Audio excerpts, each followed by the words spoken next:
Hello friends, welcome to UGC EPG Pathshala. I am Dr. Jitendra Sarwa, Associate Professor from Department of Geography of Dr. Bhim Rao Ambedkar College, University of Delhi. Today I am going to elaborate upon atmospheric moisture part 4th on forms and types of precipitation, which comes under the paper climatology. First of all, let us discuss what could be the learning outcome of this module. While going through this module, you will be able to define precipitation. You will be able to explain the mechanism and process of precipitation. You will be able to explain the forms of precipitation, and finally you will be able to describe the types of precipitation and distribution of precipitation. Let us first of all come to the process of precipitation. Precipitation represents falling down of water in liquid or solid forms on the earth's surface. Rain and snow are the most common forms of precipitation. You all very well know that precipitation cannot take place without clouds, but all clouds do not bring precipitation. Rather, occasions of cloudiness without precipitation are very common. Even when precipitation occurs, sometimes it is in the form of liquid water droplets, and at other occasions in a variety of solid forms. Transformation of cloud droplets into precipitation droplets depends on certain mechanisms. In this module, our focus is on these mechanisms, forms of precipitation and types of precipitation. Clouds as aggregates of water droplets and ice crystals are a form of condensation and a precondition for precipitation. The process of precipitation represents falling down of this condensed material in the form of rain, snow, hail, sleet, or some other forms. Although all clouds contain water droplets or ice crystals or both, some move to the final step, that is precipitation, while majority don't. Sometimes precipitation takes place from clouds, but it gets evaporated in the atmosphere and fails to reach at the surface. Therefore, clouds themselves are not enough for precipitation. The process of precipitation depends on fulfillment of certain conditions. The most significant requirement is related to the size of droplets, which can result into fall of condensed material on surface. The clouds are composed of billions of tiny droplets with a diameter in the range of 10 to 20 micrometers. The size of cloud droplets remains tiny due to the presence of numerous condensation nuclei and competition among them for available water acquisition. Due to their small size, these droplets fall at very slow rate and are likely to get evaporated before they fell a few meters below the cloud base or level of condensation. On the other hand, a typical raindrop has size about 100 times of that of the average size of cloud droplets, and its volume is 1,000,000 times of cloud droplet. Thus, millions of tiny cloud droplets constitute a single raindrop. You can refer for the size difference figure first. For the transformation of cloud droplets into precipitation drops, scholars have propounded two mechanisms, namely Bergeron process and collision coalescence process. In 1933, two Norwegian scholars, Tor Bergeron and von Findesen, explained the mechanism of process of precipitation on the basis of ice crystal formation. It is also known as Bergeron process or ice crystal process.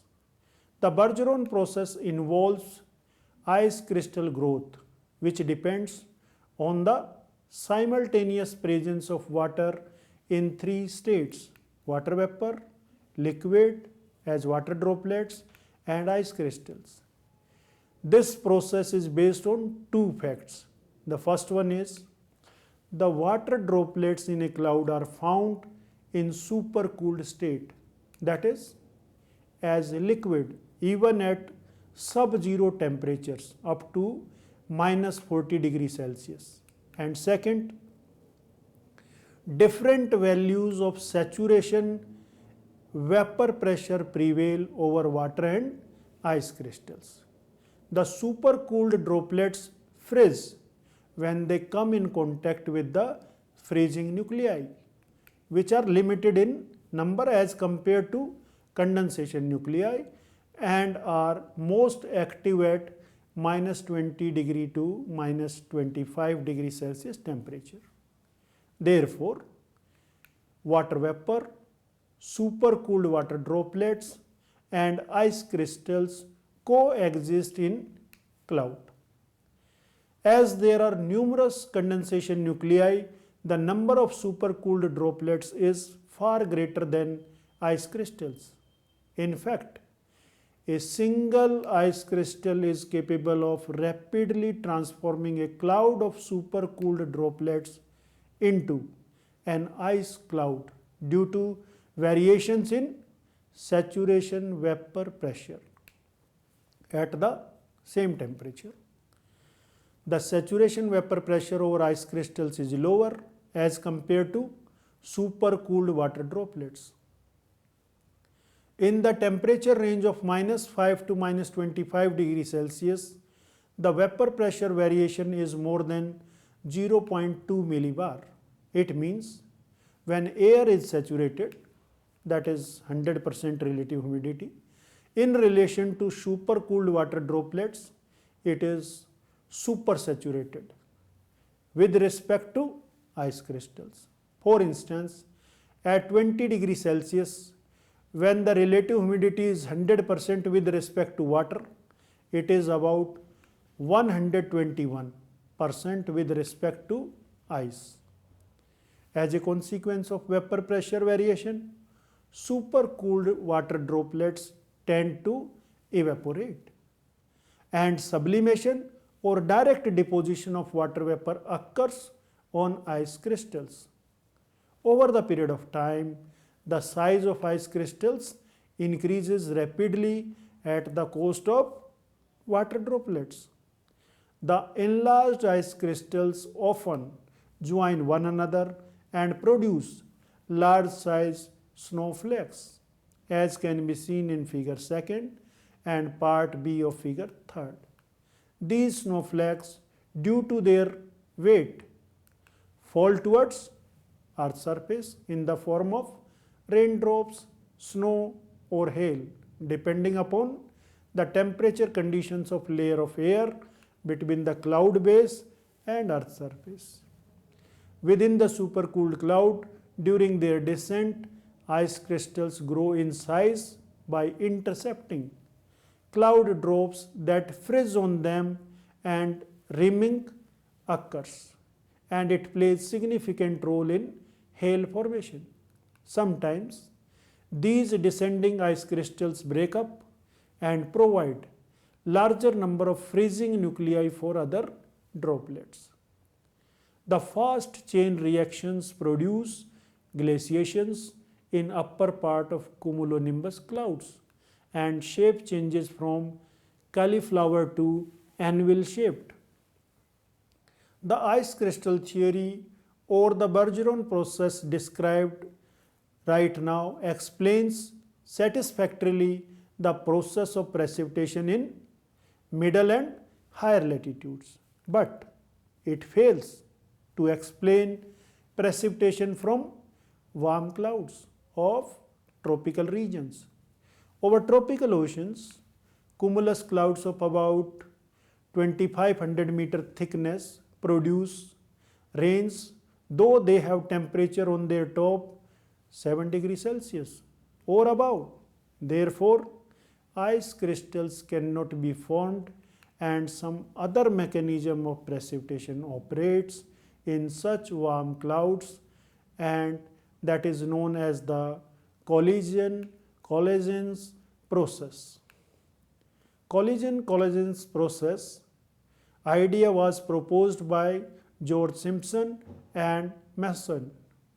It is based on the fact that precipitation requires formation of large enough, that is more than 20 micrometers diameter droplets, which can fall on surface. Hygroscopic particles such as sea salt work as giant condensation nuclei for the development of such large droplets. Tropical warm clouds consist of water droplets of different sizes. The size of small droplets increases due to collision and collapse. Due to these two processes, the size of drops becomes so massive that the upward thrust of air fails to hold them, and they fall on the earth's surface as rain, as can be seen in figure 3a. The favorable conditions required for collision and coalescence are: the rate of expansion of droplets depends on factors such as size and distribution of cloud droplets. Clouds which have great vertical thickness and abundant moisture have best potential for precipitation, because repeated updrafts of droplets make the droplets traverse the cloud many times and grow in size. In the initial stage, the number of condensation nuclei should be limited so that they can acquire sufficient water from the available moisture and can become bigger in size. Variations in size of the nuclei also favor collision and collisions, because in case size is uniform, colloidal stability operates, but variations in size produce colloidal instability due to different fall velocities. The breakup of droplets when they acquire the maximum size, that is about 5 mm, due to failure of surface tension, which holds the drops as a unit of drops under frictional drag, produces numerous smaller drops which indulge in further collision and collapse. And finally, collapse is rapid in case droplets have opposite electric charges. Let us come to forms of precipitation. Due to spatial and temporal variations of atmospheric conditions, a variety of forms of precipitation occur. Precipitation occurs in many forms or phases, such as liquid precipitation, that is drizzle and rain; freezing precipitation, that is freezing drizzle, freezing rain and sleet; and finally frozen precipitation in the form of snow, ice pellets and hail, etc. Drizzle, rainfall and snowfall are the most common, well-known and widespread forms of precipitation. The other forms of precipitation, such as freezing rain, sleet and hail, etc., are associated with specific weather conditions and are limited in occurrence and extent. The major forms of precipitation are described in the following section. Rain. As you know, rain is the most common form of precipitation. The term is used for raindrops which have diameter in the range of 0.5 to 5 millimeter. Larger than this range, raindrop fail to reach surface, because while descending, the frictional drag exceeds the surface tension and large droplets break apart into smaller drops. Next is drizzle. Drizzle represents light liquid precipitation in the form of uniform water droplets of diameter less than 0.5 millimeter. Precipitation in the form of drizzle continues for several hours and occasionally for days, but rate is about a millimeter per day or less. It is the most frequent form of precipitation over subtropical oceans. Next is freezing rain and freezing drizzle. Freezing rain occurs when raindrops pass through the sub-freezing air near the surface. The raindrops become supercooled and freeze when they strike on surface features like plants and power lines, etc., as can be seen in figure 4. Similarly, in case of small size droplets, that is less than 0.5 millimeter diameter, this supercooling produces freezing drizzle. Next form of precipitation is snow. Snow represents precipitation in solid form of water, that is as white grains of ice or snowflakes. Generally, snow is powdery and feathery in appearance and primarily do not join together to form bigger crystal. When the accumulated ice is compacted, they form ice crystals and solidify. This term includes a great range of ice crystals. The shape, size, and concentration of snowflakes reflect the processes by which they are formed. Snowfall takes place from ice clouds. In winter season, under sub-freezing temperatures, ice crystals fall from clouds and reach the surface as snow without melting. Next form of precipitation is sleet. In Commonwealth countries, including Canada, precipitation composed of rain and partially melt snow is known as sleet. But in American terminology, sleet represents small ice pellets as frozen rain or refrozen melted snow water. Sleet occurs in the presence of an above freezing air layer overlying a sub-freezing layer near the surface. When the raindrops, which are usually melted snow, pass out from the warmer layer and enter into colder layer, they freeze and fall on the surface as small ice pellets or transparent or translucent ice, usually with a diameter of 5 millimeter or less.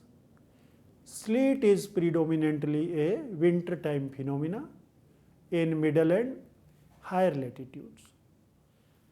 Sleet form of precipitation also occurs in frontal precipitation, as can be seen in figure 5th. Next is snow pellets. Snow pellets consist of small white and opaque compact grains of ice. The grains are mostly spherical and have a diameter of 2 to 5 millimeter. Snow pellets are also known as soft hail. The grains are brittle and bounce and break after striking surface. They are commonly associated with convective storms of winter and spring seasons. Next form of precipitation is hail. Hail represents precipitation in the form of hard and rounded pellets of ice, mostly diameter between 1 centimeter and 5 centimeter. Strong, repeated ascent and descent as convective currents in cumulonimbus clouds results in the formation of nearly concentric layers of differing densities and degrees of opaqueness. as can be seen in figure 6. Another mechanism of hail formation holds that a frozen nucleus descends and encounters and acquires supercooled water droplets and snow crystals as concentric shells to grow as hailstone. Its size depends on the content of ice and snow it acquires while falling down. Hailstones are common in violent summer thunderstorms. Let us come to types of precipitation. In the previous two modules, number 17 and 18, on atmospheric humidity, it has been explained in detail that the process of adiabatic cooling plays the most significant role in the process of condensation, especially cloud formation and precipitation. The atmospheric instability is enhanced by three mechanisms which force the moist and warm air to ascend above the level of condensation and form clouds. The Bergeron process and collision-coalesce process result into falling down of condensed material in the forms of rain, drizzle, snow, etc. as already discussed. The three mechanisms resulting into lifting of warm and moist air are thermal heating of surface and adjacent air and formation of convectional currents. Second is forced uplift of air over an orographic barrier. And the third one is frontal ascent or frontal wedging associated with convergence of two different types of air masses, mainly in middle latitude areas. And in tropical areas, formation of low pressure cyclonic disturbances. It is noteworthy that all these three mechanisms of lifting are not necessarily independent of one another. Rather, more than one functions simultaneously. But the type of precipitation is identified on the basis of dominant mechanism. Therefore, the three major types of precipitation are: number one, convectional precipitation. In this type of precipitation, the principal lifting force for the ascending warm and moist air is thermal convection produced by heating of surface and adjacent air by solar radiation. The two preconditions for convectional precipitation are intense heating of the surface by insolation, so that the air in contact gets heated and expands and rises. And second is abundant supply of moisture to the ascending air to maintain high relative humidity. These conditions result into upward movement of warm and moist air, which initially cools at dry adiabatic rate. The adiabatic cooling increases relative humidity and saturation stage or level of condensation is achieved at some height. Further updraft of air occurs at wet adiabatic rate and cloud formation takes place. The ice crystal mechanism, which takes place in cumulonimbus clouds, and collisions in cumulus clouds results into heavy showers in first case, but occasional hailstone and drizzle and rain in case of cumulus clouds. Thus, convectional precipitation is basically a warm weather phenomena, as can be seen in figure 7. High temperature and high relative humidity of the equatorial regions provides ideal situation for convectional rainfall. Here, daily heating of surface results into onset of ascending warm and moist air convectional currents.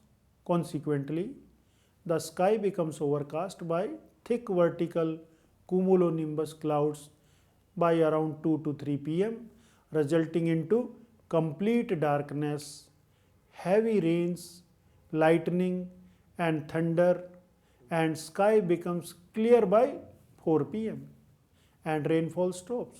Therefore, convectional rainfall is daily routine in equatorial zone, and doldrum areas receive rainfall throughout the year. Away from equator, in tropical and temperate regions, the convectional precipitation is associated more markedly with summer and warmer times of the day. In temperate regions, it is usually not in the form of heavy showers, rather it is light to moderate, slow, and of longer duration. In temperate regions, this type of precipitation is also produced due to movement of cold, unstable air over relatively warmer surface. This situation results into the formation of convective cells which move along with winds and produce precipitation in the form of showers of rain, snow or snow pellets. Therefore, this precipitation is widespread but of limited duration for a particular place. Another example of this type of precipitation is cumulonimbus convective cells of tropical cyclones, especially in the last stages over coastal lands. The associated precipitation is of high intensity. Rain, hail, thunder, and lightning, and it is widespread. The convectional precipitation is predominantly the result of conditional and convective instabilities. Second type of precipitation is orographic precipitation. Orographic precipitation occurs when mountains or physical barriers force the flow of air to rise and cool adiabatically. It may result into condensation and precipitation as rain or snow depending on the level of instability. This type of precipitation predominantly occurs on the windward sides, and leeward sides generally remain rain shadow areas. On the windward side, adiabatic cooling of warm and moist air results into condensation and precipitation. But after crossing the crest or ridge line, no lifting takes place and air becomes dry, as most of the moisture is already precipitated. Therefore, the descending air gets adiabatically heated due to compression. Afterwards, condensation and precipitation remain negligible or low on the leeward side, and that is why it is called rain shadow region, as is clearly visible in figure 8. The ideal situation for heavy orographic precipitation is when a highland lies generally perpendicular to the direction of moisture laden winds coming from a warm ocean. Winds strike the obstruction at right angle. For instance, the coastal mountain ranges of North America on the western coast are parallel to the Pacific coast, and westerlies strike them at right angle, resulting into heavy orographic precipitation on windward side, that is on western sides, and relatively dry conditions on leeward side, that is on the eastern sides. The best example of such a situation is represented by the Western Ghats of India, which lies parallel and in close proximity to Arabian Sea, and in summer season warm and moist southwest monsoon winds strike them directly. During this season, Mumbai on the windward side receives about 190 centimeter rainfall, whereas Pune on the leeward side records only about 50 centimeter rainfall. The ridgeline or crest part of the Western Ghats records about 400 to 500 centimeter average annual rainfall, and it decreases all of a sudden to about 30 to 50 centimeter within a limited range of about 80 to 100 kilometers from the ridge line. Likewise, in North India, in Himalayas, the southern windward slopes get average annual precipitation about 200 centimeter, whereas northern leeward sides of these greatest mountain ranges of the world receive only about 5 to 10 centimeter average annual precipitation. For instance, Ladakh region on the leeward side of Great Himalayan Range is a cold desert. The most significant feature of orographic rainfall is the inversion of rainfall. The amount of rainfall on windward side increases continuously up to a certain height known as line of maximum precipitation. Beyond this line, it starts decreasing due to declining moisture content and adiabatic heating due to compression on leeward side. This represents inversion of rainfall. The location of line of maximum rainfall depends on latitude, distance from the sea, moisture content of air, type of slope, season and exposure. Mawsynram and Cherrapunji are located on the southern slopes of the Khasi Hills at the northern end of a funnel-shaped valley running south to north in close proximity to Bay of Bengal, and both receive heavy rainfall. Mawsynram receives the world's highest annual precipitation, that is around 1221 centimeters. It is noteworthy that orographic precipitation is not entirely due to direct forced uplift of the physical barrier, but it involves indirect effects of daytime convective cells and occasionally cyclones also. The third type of precipitation is frontal and cyclonic precipitation. This type of precipitation is associated with tropical and temperate cyclones and fronts. In temperate regions, when two different types of air masses with sharp contrasts in temperature and humidity come together by converging forces, zone of mixing or frontogenesis or front formation takes place. Lifting mechanism at fronts produces instability, resulting into condensation and precipitation. Extratropical cyclones or temperate cyclones or wave cyclones originate at polar fronts. These fronts have a great variety of clouds and also a great variety of forms of precipitation. You can refer figure 9 to see this. Along a cold front, the cold air invades the warm air zone. The colder air mass, being denser, remains in contact with surface and forces the warmer air mass to rise over it. Depending upon level of instability, cumulonimbus clouds and thunderstorms may develop along a line known as squall line. The precipitation associated with cold front is confined to narrow zone and is of short duration at a particular place. In case of warm front, the warmer and moist air is forced to rise as if it were ascending a long and gentle slope. Contact cooling and adiabatic cooling produces instability and precipitation. On the basis of level of instability of the slowly rising warm and moist air, convective clouds or even cumulonimbus thunderstorms may occur. Nimbostratus and altostratus clouds are also common at lower levels. Although the precipitation is moderate to gentle, it is widespread and of longer duration.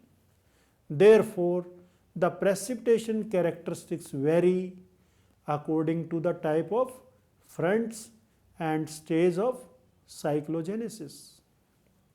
The frontal precipitation is generally moderate and widespread. The temperate cyclones move from west to east in 40 and 65-degree latitudes. In North India, they operate as western disturbances in winter season and bring snowfall in mountain areas and rainfall in plain areas. The winter precipitation in North America and Europe is predominantly of frontal origin. In case of tropical cyclones, the convergence of air towards a low pressure center is the initial trigger for updraft of air. Ascending air moves fast and almost vertical due to circulatory convectional currents. As the air rises, the moisture gets condensed and low pressure center and uplift is maintained or energized by latent heat of condensation. Cumulonimbus clouds develop and produce heavy rainfall with occasional hail, lightning and thunder. Tropical cyclones often cause heavy rainfall and destruction in coastal areas of India and Bangladesh, as typhoons in China and Japan, as hurricanes and thunderstorms at Florida coast of USA and West Indies, and as willy willies in Australia. Let us come to distribution of precipitation. The distribution of precipitation in the world is highly uneven. The average annual precipitation in the world is 97 centimeter. At Mawsynram and Cherrapunji, the average annual precipitation is 1221 centimeter and 1102 centimeters respectively. On the other hand, about one-third area of land masses in arid and semi-arid in the form of subtropical hot deserts and cold deserts is present. The equatorial zone receives maximum rainfall with a mean annual of 175 to 200 centimeter. The monsoon region also receives more than world average rainfall, mainly in summer season. For instance, average annual rainfall in India is 118 centimeter. The mid-latitude region also receives high precipitation due to onshore westerlies and temperate cyclones associated with polar fronts. Onshore westerlies also result into winter precipitation in Mediterranean climate regions. The subtropical high pressure and polar zones receives minimum precipitation. The hot deserts of subtropical areas receive less than 25 centimeter average annual precipitation, as can be seen in figure 11. Likewise, polar areas are cold deserts with limited precipitation, mainly as snowfall. Let us come to the summary and conclusions of this particular module.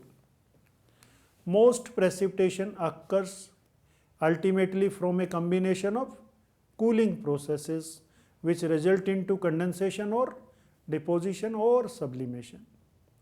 Additional processes such as the Bergeron or ice crystal process and collision coalescence process are necessary to cause raindrops or ice crystals to grow large enough to fall on Earth's surface. The form of precipitation that reaches the surface, such as rain, drizzle, snow, sleet, and hail, depends on temperature conditions of clouds and the air layers between surface and cloud base. Three mechanisms resulting into lifting of warm and moist air are: number one, thermal heating of surface and adjacent air and formation of convectional currents. Second is forced uplift of air over an orographic barrier.